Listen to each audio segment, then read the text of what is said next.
ইনশাআল্লাহ এই দোয়ার উপর যারা আমল করবে আল্লাহ পাক তাকে প্রশস্ত সদর দিবেন, জ্ঞান দিবেন, সাহস দিবেন। ডক্টর জাকির নায়েক এই দোয়াটার উপর খুব বেশি আমল করেন। আপনারা কি দেখেছেন না লেকচারে?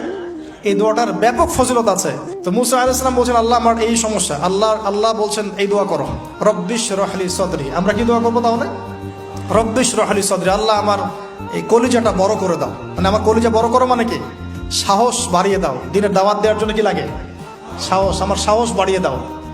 একজন আলেম বলেছিলেন 3টা জিনিস লাগে, জ্ঞান, সাহস, ধৈর্য। দিনের দাওয়াত দিতে এবং দিন বিজয় করতে 3টা জিনিস লাগবে, জ্ঞান, সাহস, ধৈর্য। হে আল্লাহ আমার বক্ষকে প্রশস্ত করো, ওয়াসসিরলি আমরি, আমার কাজকে সহজ করে দাও। আমার কাজ সহজ নয়, কাজটা সহজ করে দাও। ওয়াহলুল উকদাতাম মিন লিসানি, আমার জড়তা আছে জিহ্বায়, দূর করে দাও। ইয়াফকাহু কওলি, যাতে করে আমার কথা মানুষ বুঝতে পারে। ডক্টর জাকির নায়েক এই দোয়াটার উপর খুব বেশি আমল করেন। মুসা আলাইহিস সালাম কে আল্লাহ পাক ফিরআউনের কাছে পাঠিয়েছেন। কোরআনের পাতায় পাতায় মুসা ফিরআউন, মুসা ফিরআউন, মুসা ফিরআউন। আল্লাহ পাকের কি অলৌকিকত্ব, মানে কি নিদর্শন! যেখানে আবু জেহেল সেখানেই মুহাম্মদ, যেখানেই আজার সেখানে ইব্রাহিম, যেখানে ফিরআউন সেখানেই মুসা। তাহলে এই যুগেও যেখানেই যত বেশি করাপশন, যত বেশি অন্যায় অবিচার, সেখানে তত বড় মুমিনের জন্ম হবে ইনশাআল্লাহ।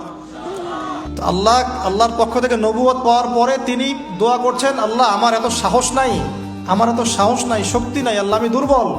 তার মধ্যে একজন মানুষ আমার এক থাপ্পড়ে মারা গেছে, ওদের ওখানে থাপ্পড়ে না, সরি ঘুষি, ফাওয়াকাযাহু ফাকাদা আলাইহি, এক ঘুষি দিয়েছেন।